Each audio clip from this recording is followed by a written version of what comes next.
सर्वांना क्रांतिकारी जय भीम। आज आपण संविधानिक राष्ट्रवाद या संकल्पनेतून इथं आपल्या ज्या ज्वलंत समस्या आहेत त्या समस्यावरती 2 दिवसाचं धरणे व निदर्शने या कार्यक्रमाचं आपण आयोजन केलेलं आहे। आपणास सर्वांना माहित आहे की सध्या स्थितीमध्ये भारतीय संविधान हे अत्यंत एका संकटातून जात असल्याचं आपल्याला जाणवत आहे। या संविधानाने आपल्याला जी नैतिक मूल्ये दिलेली आहेत, संविधानाच्या प्रस्तावनेमध्ये जे संविधानाचे मूल उद्देश अंतर्भूत केलेले आहेत, त्या उद्देशाला सध्या तडा जात असल्याचं आपल्याला दिसत आहे। आणि जेव्हा जेव्हा भाजप शासित सरकार या देशामध्ये सत्तारूढ झाली, त्या वेळेस संविधानाची जी मूलतत्वे आहेत ती प्रकर्षाने पायदळी तुडवल्याचे आपल्या निदर्शनास येत आहे। आपल्या असं लक्षात येत आहे की भाजपा शासित सरकारने भारतीय संविधान व याच्यातील मूल जी बहुमूल्य आपले मौलिक अधिकार आहेत त्या अधिकाराच्या बाबतीमध्ये त्यांनी आपल्या सत्तेचा गैरवापर करून ती कशी आपल्याला नेस्तनाबूद करता येतील याचा एक प्रकारे त्यांनी चंग बांधलेला आपल्याला दिसते आहे। भाजप सरकार व त्यांचे जी मदर ऑर्गनायझेशन आहे राष्ट्रीय स्वयंसंघ, त्याचप्रमाणे बीजेपी शासित अन्य ज्या संघटना आहेत त्या संघटना प्रकर्षाने या बाबतीमध्ये सतत काम करत असल्याचं आपल्याला आढळून येत आहे।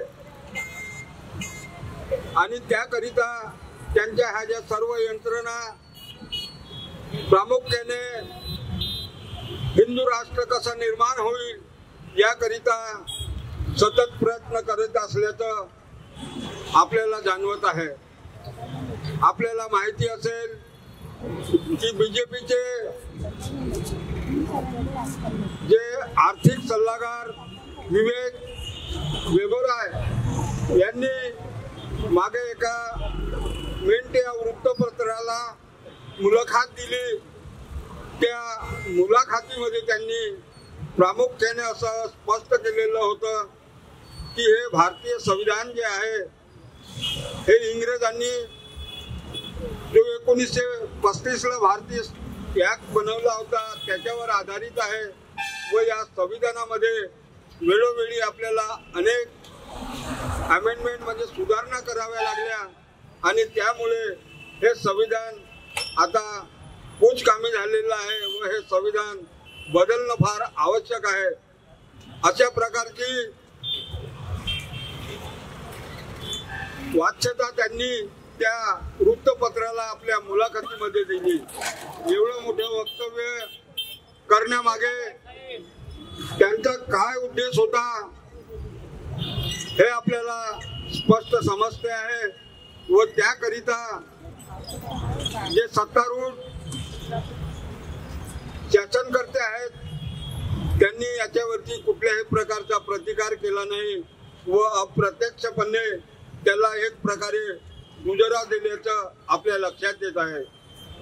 आपल्या लक्षात असेल की त्यांनी वेगवेगळ्या प्रकारे संविधानिक उन्माद वाचवणारे त्यांच्या संघटना काम करीत आहेत। मध्यंतरीच्या काळामध्ये भारत आणि इंडिया या शब्दावरून संपूर्ण देशामध्ये वाद निर्माण करण्याचा प्रयत्न केला। आपल्याला माहिती आहे की भारतीय संविधानाचं जे अनुच्छेद 1 आहे त्या अनुच्छेद 1 मध्ये स्पष्ट केलेलं आहे की भारत म्हणजे इंडिया म्हणजेच भारत। आणि या शब्दावरती जेव्हा संविधान निर्मितीच्या वेळेस चर्चा झाल्या आणि चर्चेअंती बहुमताने हा ठराव पारित झाला की या देशाचं नाव काय असेल, इंडिया दॅट इज भारत।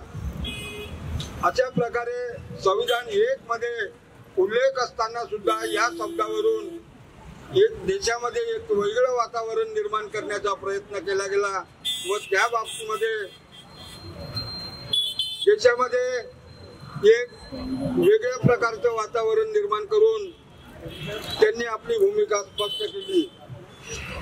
आपल्याला माहिती असेल की या अगोदर सुद्धा बीजेपी सरकारचे दिवंगत पंतप्रधान अटल बिहारीजी वाजपेयी यांच्या काळामध्ये सुद्धा संविधानाचं रिव्ह्यू करण्याचा त्यांनी प्रयत्न केला व त्या प्रकारे समिती गठीत करून त्यांनी याला संविधानावर कशा प्रकारे आपल्याला बदलता येईल याचा त्यांनी प्रयत्न केलेला होता। पण त्यावेळेस सुद्धा आपल्यातील सुज्ञ जागृत वर्गांनी या बाबतीमध्ये संपूर्ण देशभर जनजागरण करून त्यांचा तो डाव त्यावेळेस आणून पाडला होता। तो प्रयत्न अजून पुन्हा सरकार करीत आहे आणि एक हिंदू राष्ट्र निर्मितीच्या प्रयत्नाकडे त्यांचा कल असल्याचं त्यांच्या एकंदरीत वक्तव्यावरून आणि त्यांच्या जाहीर केल्याप्रमाणे ते कार्य करत असल्याचं आपल्या लक्षात येते। अशा वेळी या देशाचे संविधान निर्माते आणि संविधान सभेमध्ये त्यावेळेस ज्या काही चर्चा झाल्या त्या चर्चेच्या अंती संविधानातील एक कलम त्याच्यावरती लोकांची आणि संविधान सभेमध्ये जी लोक हजर होती त्यांची मते घेऊन त्याला मान्यता दिली गेली व ते संविधान तयार करण्याचं कार्य पूर्ण करण्यात आलेलं होतं। या संविधानामध्ये जी काही आपल्याला मूलभूत अधिकार दिलेले गेलेले आहेत त्या मूलभूत अधिकाराचं जर कोणत्याही प्रकारे हनन झालं तर आपल्याला न्यायालयामध्ये सर्वोच्च न्यायालयामध्ये आवाहन करून आपले मूलभूत अधिकार आपल्याला सुरक्षित करता येतात आणि या देशातलं सर्वोच्च न्यायालय त्या बाबतीमध्ये दखल घेऊन आपले जे मूलभूत अधिकार आहेत ते अधिकार सुरक्षित करण्याचं काम सर्वोच्च न्यायालय करीत असते। परंतु संविधानामधील संविधान निर्मात्यांना संपूर्ण गोष्टी आपल्या मूलभूत अधिकारामध्ये घालता आल्या नाही व काही बाबी ह्या संविधानातील तरतुदीनुसार या देशातील जी शासन व्यवस्था आहे म्हणजे जे लोक निवडून जातात त्यांना काही कर्तव्य दिलेले आहेत आणि ती कर्तव्य त्यांना पार पाडायची असतात। या संविधानातून जी मार्गदर्शक तत्वे आहेत त्या मार्गदर्शक तत्वाचे पालन जी काही संविधान राबवणारी संसद आहे त्यांच्यावरती त्या कर्तव्याचं वहन करण्याची जबाबदारी असते। शासनाची ही जबाबदारी आहे की त्यांनी जी काही शासनिक संपत्ती आहे ती संपत्ती एका विशिष्ट वर्गाकडे एकत्रित होऊ नये आणि जी काही आर्थिक गरी आहे ती आर्थिक गरी शक्यतो त्यांनी दूर करायला पाहिजे याकरिता शासनाने सदैव प्रयत्न करायला पाहिजे। संविधानाच्या मार्गदर्शक तत्वामध्ये स्पष्ट नमूद आहे की शासनाने राष्ट्रीय संपत्तीचे वाटप करताना ही संपत्ती काही विशिष्ट वर्गाकडे एकत्रित होऊ नये किंवा एका विशिष्ट वर्गाकडे जाऊ नये याच्या प्रामुख्याने भान ठेवून ही राष्ट्रीय संपत्ती आहे, ही संपत्तीचं वाटप अशा प्रकारे व्हायला पाहिजे की जे काही मंडळी, जी काही नागरिक वंचित आहेत, दुर्बल आहेत, त्यांना सुद्धा आर्थिक लाभ मिळाला पाहिजे। आणि ही जी आर्थिक विषमता आहे ती विषमता शक्यतो त्यांनी दूर करायला पाहिजे।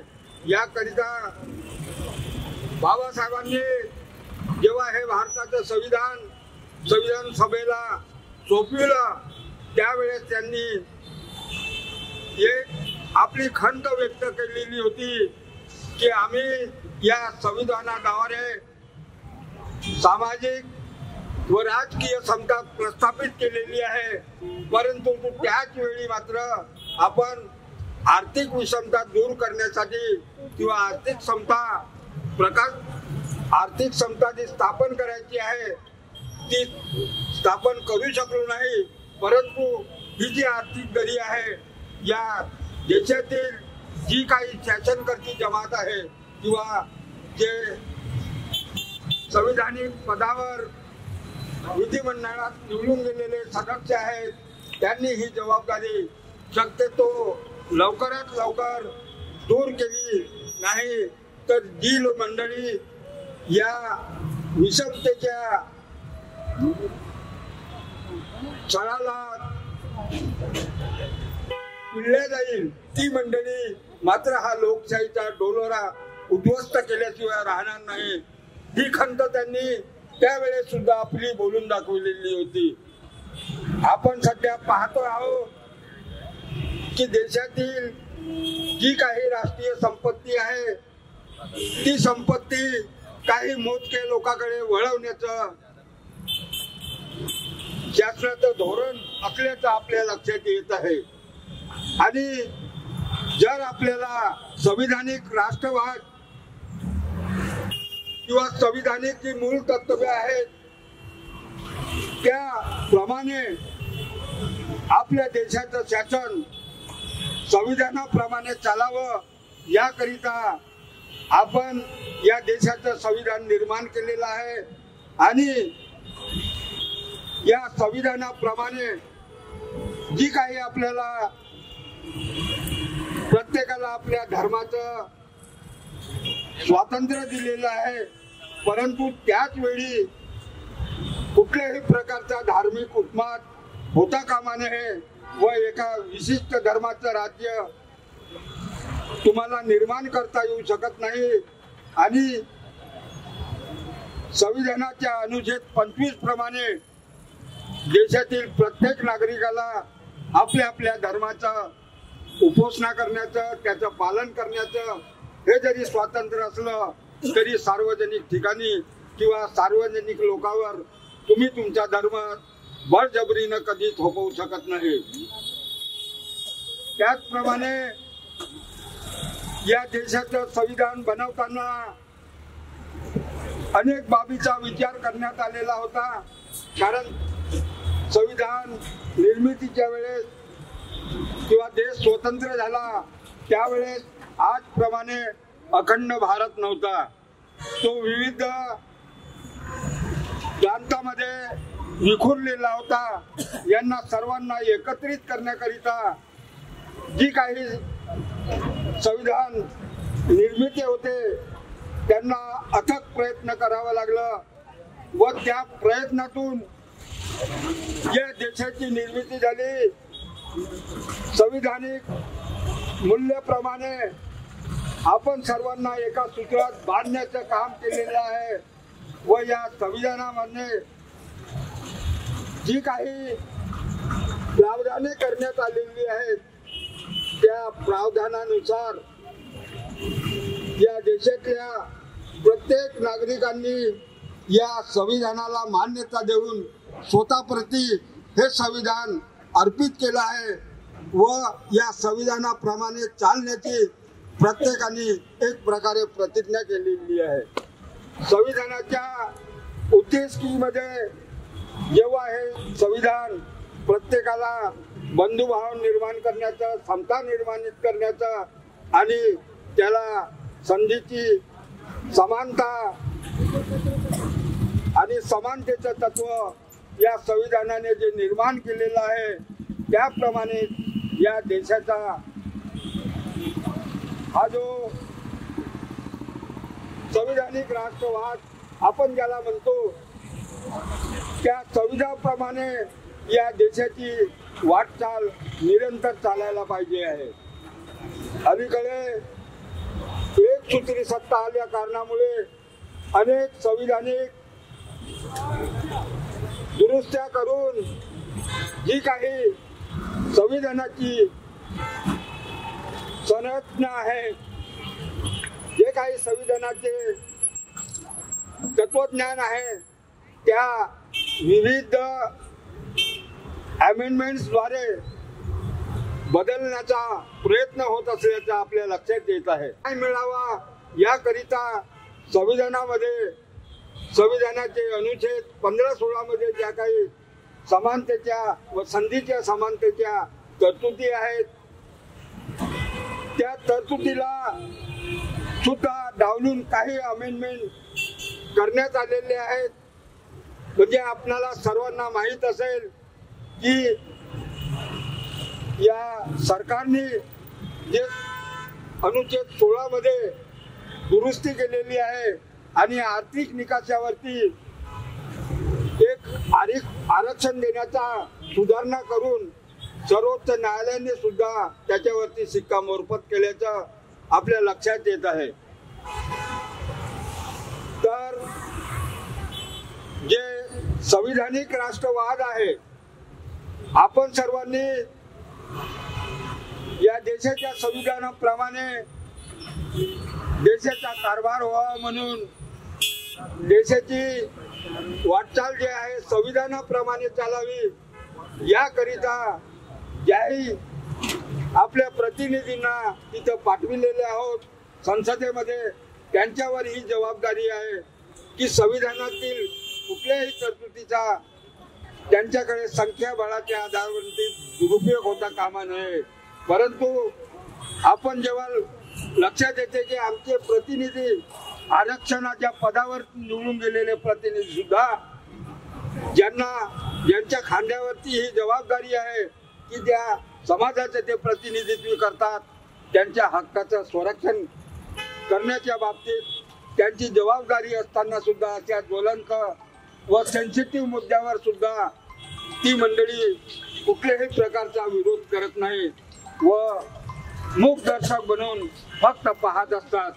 अलीकडच्या काळामध्ये अनुसूचित जाती जमातीवर होणाऱ्या अत्याचाराची घटना मणिपूरमध्ये तिथल्या आदिवासी महिलांना लग्न करून फिरविण्यात आले, परंतु याच्यावरती संसदेमध्ये चर्चा घेण्यासाठी या देशातील जी संसद आहे ते संसद कित्येक दिवस पर्यंत त्यांनी याला मान्यता दिली नाही व शेवटी अनेक देशातील संघटनांनी उठाव केल्यानंतर कसं तरी अधिवेशनामध्ये हा विषय आणला।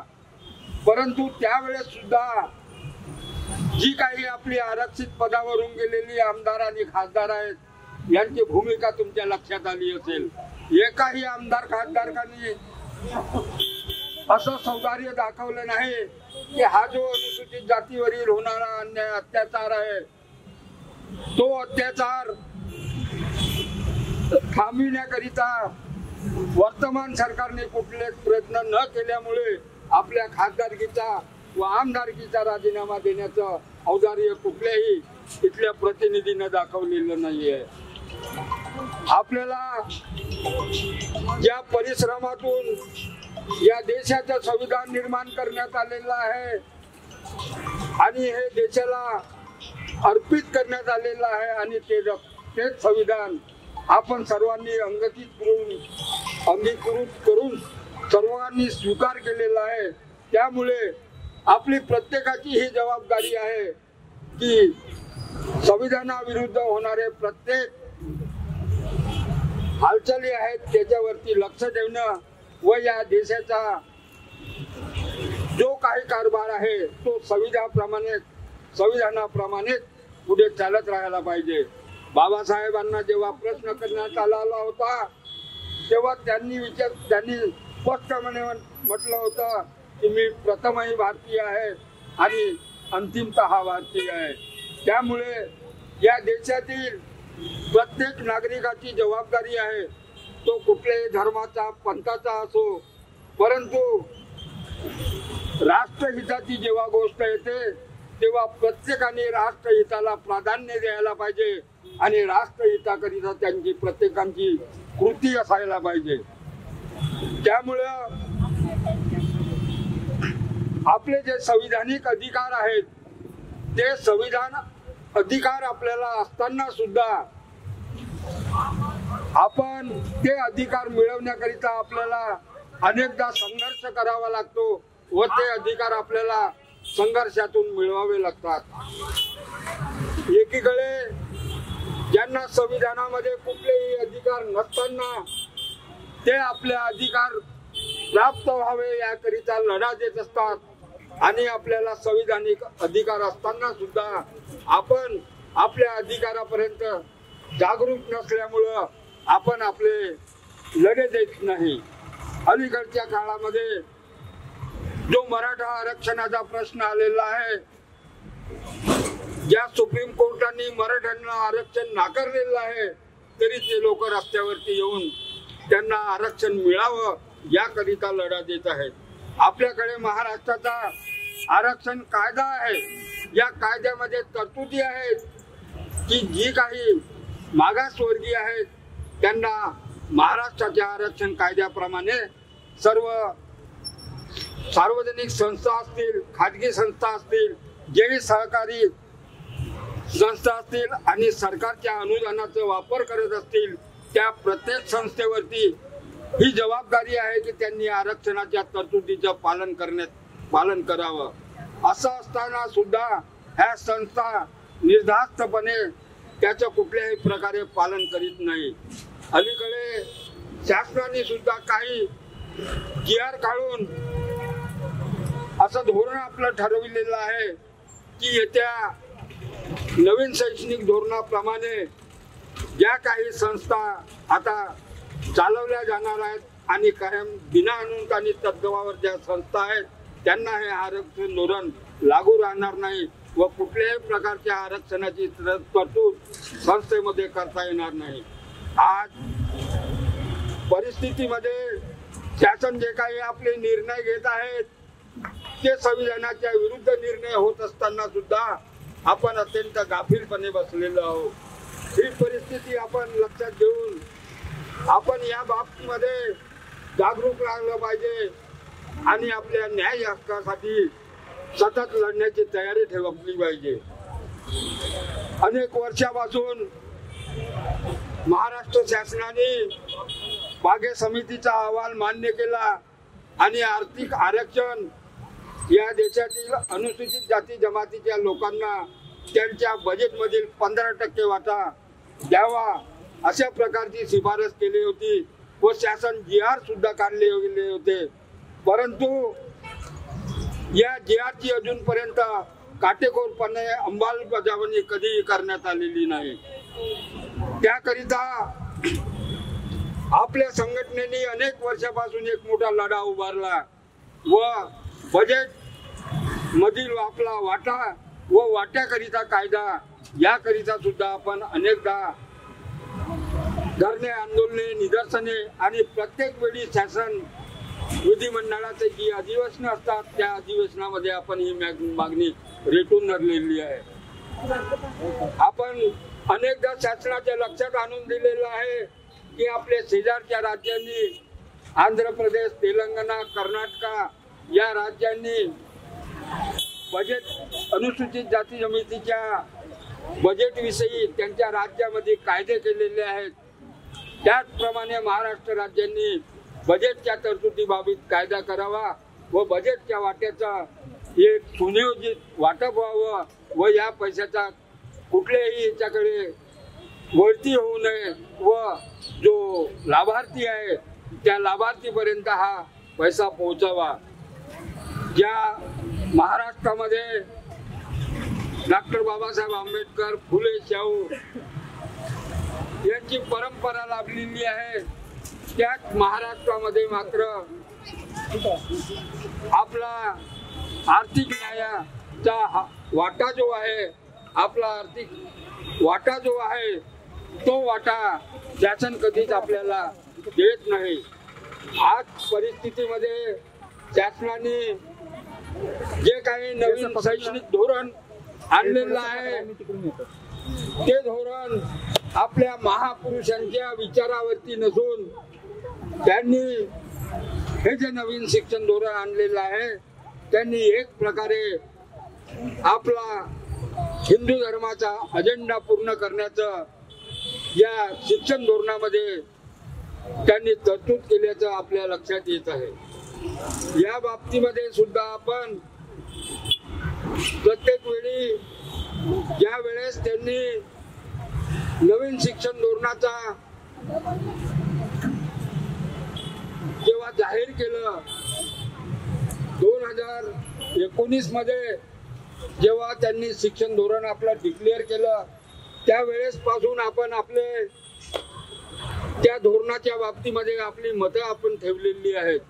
असं असताना सुद्धा त्यांनी जी काही मतं मागवली होती त्याचा गांभीर्याने विचार न करता 2020 मध्ये नवीन शिक्षण धोरण घोषित केलं आणि हे शिक्षण धोरण कुठल्याही संसदेच्या पटलावरती ठेवलं गेलं नाही, कुठल्याही प्रकारची संसदेची याच्यामध्ये चर्चा केली गेलेली नाही। जे शिक्षण धोरण तयार करणारी मंडळी होती ती मंडळी शिक्षण क्षेत्रातील तज्ञ अशी मंडळी कुठल्याही प्रकारची नव्हती। जे शिक्षण धोरणाचे शिक्षण कमिटीचे जे अध्यक्ष होते कस्तुरी रंजनजी ते एक सायंटिस्ट होते, परंतु जे शिक्षण क्षेत्रातील तज्ञ अशी मंडळी पाहिजे होती अशा प्रकारच्या कुठल्याही तज्ञ मंडळीचा समावेश यामध्ये करण्यात आलेला नव्हता। आणि या देशातील प्रत्येक नागरिकाला शिक्षणाचा मूलभूत हक्क असावा, प्रत्येक नागरिकाचा हक्क असावा असं बाबासाहेबांना अभिप्रेत होतं। म्हणून जेव्हा संविधानाचं ड्राफ्ट कॉन्स्टिट्यूशन मध्ये बाबासाहेबांनी म्हटलं होतं की every citizen has entitle to get the education, म्हणजे भारताच्या प्रत्येक नागरिकाला शिक्षणाचा हा अधिकार असावा असं बाबासाहेबांची संकल्पना होती। परंतु यावरती संसदेमध्ये जेव्हा चर्चा झाल्या त्यावेळेस मात्र त्यामध्ये काही बदल करून शासनाने आपली भूमिका ठरवली होती की येत्या 10 वर्षामध्ये आम्ही प्रत्येकाला शिक्षणाचा अधिकार उपलब्ध करून देऊ। परंतु तसं झालेलं नव्हतं। प्रत्येक नागरिक शिक्षित करण्याची शासनाची जबाबदारी शासन पूर्ण करू शकला नाही, म्हणून त्याकरिता लढावं लागलं। आणि एका प्रदीर्घ लढ्यानंतर जवळजवळ 60 वर्षाच्या नंतर कुठं शिक्षणाचा मूलभूत अधिकार म्हणून संविधानाच्या अनुच्छेद 21 मध्ये अंतर्भूत करण्यात आला। परंतु तो शिक्षणाचा अधिकार सुद्धा पूर्ण अधिकार नव्हता। वय वर्ष 6 ते 14 वर्षाच्या बालकांना शिक्षणाचा अधिकार म्हणून त्यामध्ये मान्यता देण्यात आली होती। त्यावरती सुद्धा अनेक प्रश्न निर्माण झाले की ज्या संस्था शिक्षण देतात त्या संपूर्ण शिक्षण संस्था ज्या शासनच्या संचालित शिक्षण संस्था आहेत या संस्थेमध्ये बालकांना शिक्षणाचा अधिकार दिलेला आहे।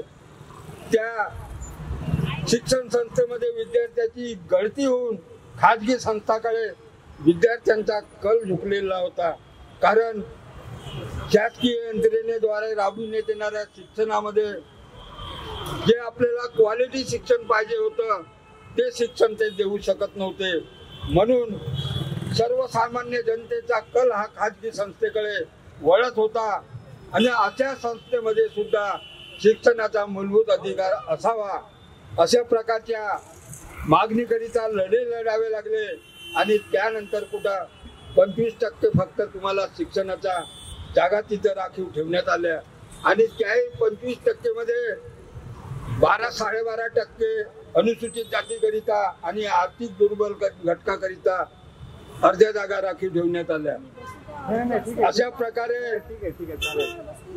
ह्या शिक्षण अधिकाराची मी सांगेल तुम्हाला त्यांनी उकल केली। परंतु या देशातील संविधान निर्मात्याची जी संकल्पना होती की प्रत्येक नागरिकाला KG ते PG पर्यंतचं शिक्षण हे मुक्त असावं व प्रत्येकाच्या शिक्षणाचा अधिकार असावा, अशा वेळेस शासनाने नवीन शिक्षण धोरणामध्ये आपल्याला शिक्षणापासून कसं वंचित ठेवता येईल या प्रकारचं एक नवीन षडयंत्र तयार केलेलं आहे। आणि या अगोदर सुद्धा अनेकदा शिक्षण धोरण ठरवण्यात आली। या अगोदर सुरुवातीला सर्वप्रथम जेव्हा कोठारी आयोग स्थापन करण्यात आलेला होता आणि कोठारी आयोगाच्या शिफारशीनुसार शासनाने ठरवलं होतं की गाव तिथं शाळा, प्रत्येक गावामध्ये एक शाळा असेल आणि सर्वांना त्या शाळेमध्ये समान शिक्षण असेल आणि सर्वांची मुलं उच्च असो कनिष्ठ असो सर्वांची मुलं एकत्र शिक्षण घेतील की जेणेकरून राष्ट्रीय एकता राष्ट्रीय भावना विद्यार्थ्यांमध्ये आणि लोकांमध्ये निर्माण होईल आणि राष्ट्रभावना प्रगट होईल। परंतु नवीन शिक्षण धोरणानुसार यांनी संपूर्ण धोरण बदललेलं आहे। गावच्या शाळा उद्ध्वस्त करण्याचं ठरवलेलं आहे व मोठ्या ठिकाणी एकाच ठिकाणी सर्व प्रकारचं शिक्षण देईल अशा प्रकारची निर्मिती करण्याच्या नवीन शिक्षण धोरणामध्ये धोरण ठरवलेलं आहे। हे धोरण सुद्धा ठरवलं परंतु अनेक याच्यामध्ये उणीवा आहेत। जसं की त्यांनी म्हटलेलं आहे की प्रत्येक बालकांचा विकास हा 3.5 ते 5 वर्षाच्या वयामध्ये पूर्ण होत असतो आणि त्यामुळे त्या बालकांचा विकास आणि त्याला शिक्षण मिळावं याकरिता त्यांनी प्री मॅट्रिक प्री प्रायमरी जे स्कीम ठरवलेली आहे, परंतु ती योजना कशा प्रकारे राबवणार त्याकरिता लागणारा खर्च कशा प्रकारे करता येणार या बाबतीतली कुठलीही तरतूद मात्र त्या शिक्षण धोरणामध्ये त्यांनी केलेली नाही। अशा प्रकारे हे नवीन शिक्षण धोरण सुद्धा एक प्रकारे त्यांना हिंदू राष्ट्र कसं निर्माण करता येईल या दृष्टिकोनातून हे शिक्षण धोरण त्यांनी पुढे आणल्याचं आपल्या लक्षात येत आहे। आणि या बाबतीमध्ये आपण अनेकदा एक मालिका चालवून या बाबतीत आपणाला माहिती दिलेली आहे। मी त्यावरती आपणास अधिक सांगणं उचित नाही, आपण या विषयाची यापूर्वी सुद्धा अवगत झालेले आहे। मी या प्रसंगी एक तुम्हाला सांगेल की एकीकडे या देशातील जी शासन दरबारात किंवा संसदेमध्ये जी मंडळी आपली गेलेली आहेत ते मंडळी या संविधानाला कसं तोडमोड करता येईल याकरिता जागरूक राहून कार्य करीत आहे।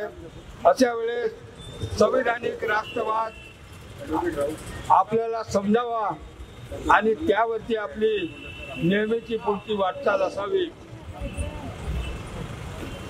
याकरिता आपण या 2 दिवस मध्ये आपणास माहिती देऊन एक जनजागरणाची मोहीम करीत आहोत। या मोहिमेमध्ये मोठ्या संख्येने आपण सहभाग होऊन हे आपलं आंदोलन यशस्वी करावे इतकी अपेक्षा ठेवतो आणि मी इथं थांबतो। सर्वांना जय हिंद।